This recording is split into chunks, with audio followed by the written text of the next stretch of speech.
سلام دوستان، ادامه بازسازی پاترول رو داریم که آوردن کف اتاق رو ایزوگام کردن. ایزوگام باید برداشته شه و کف اتاق بازسازی و مونکاری شه و همینطور بازسازی کف اتاق جلو و داشبورد به خاطر رنگ پریدگی و سر و صدایی که داره.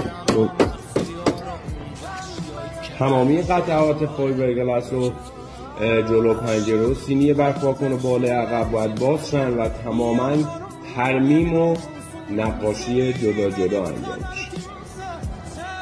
و در ادامه ویدئوهای بعدی قطعا میبینید که موتور از داخل کاپوت برداشته میشه و داخل کاپوت هم باید بازسازی انجام میشه.